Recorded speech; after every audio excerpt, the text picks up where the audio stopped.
कल हम लोगों ने जल के बारे में पढ़ा था। जल जो आपके घर में आता है, कहाँ से आता है? कभी सोचा है? घर में पानी पीते हो, टोटी चलाते हो, वो जो पानी आता है टोटी में कहाँ से आता है? टंकी से आता है। टंकी कहाँ है? अगर हम कहें जल का स्रोत क्या है तो क्या कहोगे? हैंडपंप को तो चलाने से पानी आता है, लेकिन वो पानी कहाँ से आता है? धरती से कह सकते हो, नदी से, तालाब से, झील से। यानी कि पानी का जो स्रोत है वो क्या है? जल के स्रोत। जल का मुख्य स्रोत हमारा समुद्र है, झील, नदी, तालाब, भूमिगत जल और वर्षा जल। लेकिन समुद्र का पानी हम नहीं पी सकते, क्यों? है? समुद्र का पानी खारा होता है, पीने योग्य तो होता नहीं है।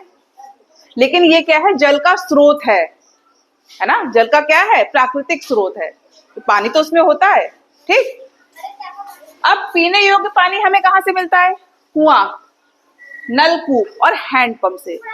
कुआं जानते हो ना, जो खोद के बड़ा सा जो करते हैं, होल करते हैं, उसके अंदर से बाल्टी से आप खींचते हो, तो वो सब पानी क्या होता है? पीने योग्य होता है, मीठा पानी होता है। ठीक। जल की अवस्थाएं कौन कौन सी होती है? ठोस, द्रव और गैस। ये सब जानते हो आप? जानते हो कि नहीं जानते हो?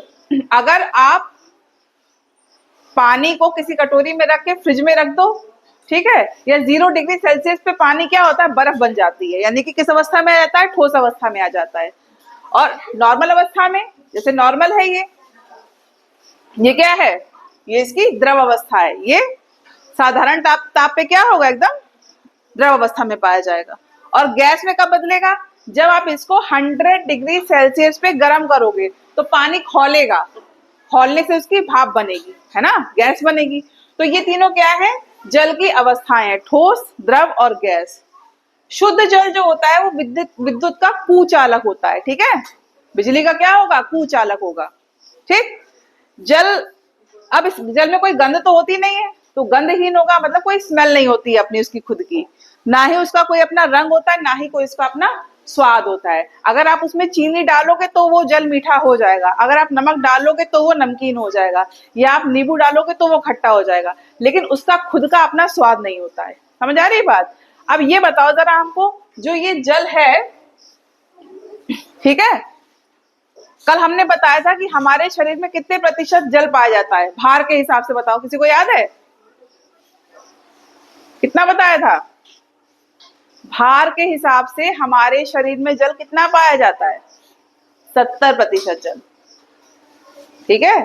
अच्छा, ये जो नमक बनता है, नमक जानते हो कैसे बनता है? कौन से पानी से बनेगा? खारा पानी या जो मीठा पानी? खारा पानी, यानी कि समुद्र का पानी, उसमें क्या होता है? नमक होता है। बनेगा कैसे? क्या करते हैं बताओ? है? नमक बनाने का प्रोसेस बताओ हमको। देखो, समुद्र के आसपास ही बड़े बड़े गड्ढे कर लेते हैं, ठीक है, उसमें वही समुद्र का पानी डाल देते हैं। अब वो वाष्पित होगा, धीरे धीरे करके सारा पानी उड़ जाएगा, और नीचे जो बचेगा क्या होगा? कुछ गंदगी भी होगी और उसमें नमक भी होगा।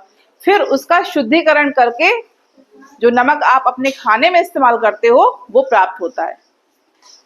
अब जो समुद्र का पानी है वो खारा है, उसको आप अपने पीने में और कृषि में इस्तेमाल नहीं कर सकते हो। क्या वो नमकीन पानी पी लोगे डेली? नहीं पी पाओगे। और जो हमारे पेड़ पौधे हैं, अगर आप उनको वो पानी दोगे तो वो भी वो खराब हो जाएंगे, मर जाएंगे, क्योंकि नमक की मात्रा इतनी ज्यादा होती है। ठीक।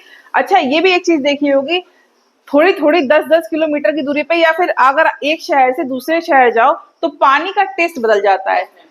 महसूस किया इस चीज को? क्यों बदलता है बताओ? देखो, जो भौगोलिक स्थिति है हमारी, जैसे यहाँ पे क्लाइमेट कुछ और है, यहाँ की मिट्टी में हो सकता है खनिज, किसी खनिज की मात्रा ज्यादा हो, है ना, दूसरे शहर में किसी और खनिज की मात्रा ज्यादा हो, है ना, तो पानी तो उसी से छन के आता है ना मिट्टी से। तो पानी के छनने की वजह से क्या होगा? जो लवण वहां ज्यादा पाया जाएगा, या जो खनिज जिस एरिया में ज्यादा पाया जाएगा, वो पानी में भी आपको ज्यादा मिलेगा, है ना। तो इसलिए पानी का क्या होता है? टेस्ट हर शहर में बदल जाता है ना। अब जैसे लखनऊ में हो, वहां का पानी का टेस्ट कुछ और होगा, औरैया चले जाओ, वहां का पानी का टेस्ट कुछ और होगा, है ना। थोड़ी थोड़ी दूरी पे पानी का टेस्ट उसके जो खनिज और जो लवण पाए जाते हैं उसके कारण बदल जाता है, जो मिट्टी में पाए जाते हैं।